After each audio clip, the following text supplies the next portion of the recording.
Good morning. So I was talking to some friends this week about this, and one of them's a restaurant owner. I'm at a stoplight so I can focus on you. One of them's a restaurant owner, and we were having a conversation about, the thing that most people don't have in this world, people that are not entrepreneurs, that are not business owners, and even the people that aren't, like I would say, high-level professional salespeople, they don't have an off switch. They don't have the option to turn it off. Hey, what's up, Brian? Good morning. And it's tough sometimes. I mean, that's probably one thing I struggle with the most, is that I love what I do with a passion. And what up, Jonathan? What up, Chris?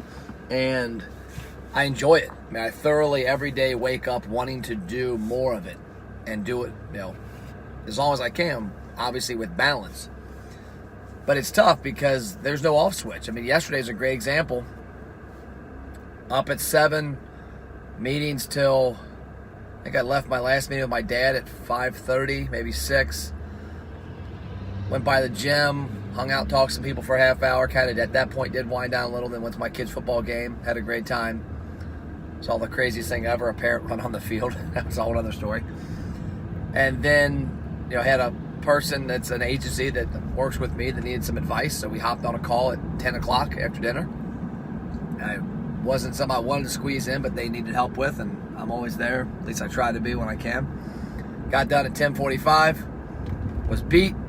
Okay, I'm going to wind down, do some things, but my mind had 50 things I wanted to do. Oh, you could do this, you could do this, you could edit this video, you could shoot this new video, you could build out this bot for your client, you could build out this new idea, you could tweak this campaign. And it's tough because I literally enjoy what I do, and I'm passionate about it, and I want to help people, and I want to help my clients and help myself and help my family. But sometimes you just got to figure out how to turn it off, and that's the part that a lot of employees don't see. Even a lot of people, like I have friends that think I have this glamorous, amazing life. Like, man, you got it made, Matt. You're your own boss. You own your own company. You make good money. All this good stuff. What they don't see is how yes, I am my own boss, but I'm also the worst boss for me. Because, it's not uncommon for an 80, 90-hour week, and those don't bother me as much. It's just from a standpoint that you wish maybe sometimes you could turn it off. And that's one thing I'm working on with a couple books I'm reading, is trying to figure out how to create that time. Because in my head, what happens when like even this weekend, Saturday, Sunday, Monday, I have literally one thing planned. And that's a throwing axes event tomorrow, which I'm pretty excited about with the gym and a lot of my friends from there. But outside of that, I have nothing to do. And so going to cook out my parents, celebrate my mom's birthday, some things like that. But I can promise you, I'll end up working 7, 8, 9 hours Saturday, Sunday, and probably pull 12 to 14 on Monday. And what's weird, it's really not work. It's what I love, and I enjoy doing it. But the part that people don't get, that a lot of entrepreneurs are stuck with, is that there is no off switch. There is no clock that beeps and you leave.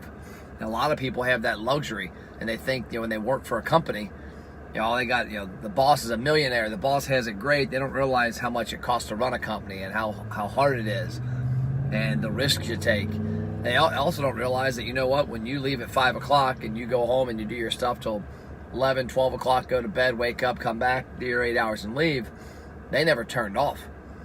And that's what this restaurant owner I was talking to the other day was talking about, was how, one of her issues with being a restaurant owner and trying to be a better one was the fact that, Monday through Sunday, she doesn't want to not answer the phone for her staff.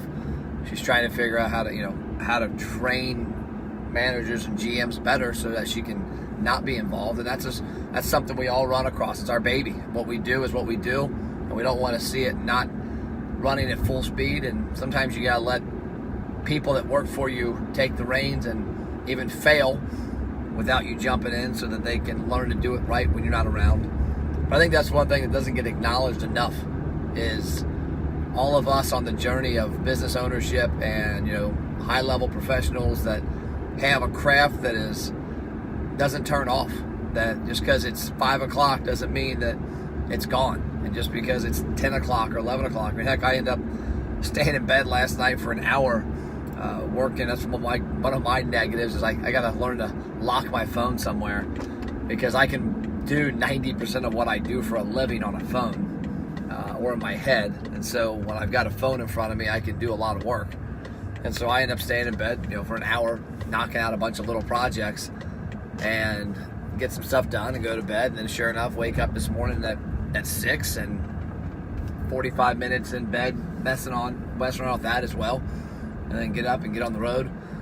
But I think that's the one thing that as entrepreneurs, we all need to help each other with and figure out how we can all help each other turn that clock off or put a pause on it, because I don't think we'll ever turn it off, but how to pause it, how to not always be on, and how to, more than anything, not feel guilty. Because for me, that's one of my struggles is I'll feel guilty sometimes that, man, I know I've got 5 ideas and I could be working on these.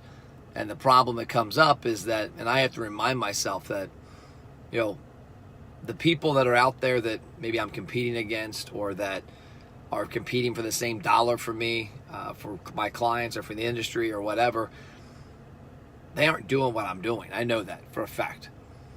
And I'm willing to do what they're not going to do to get there.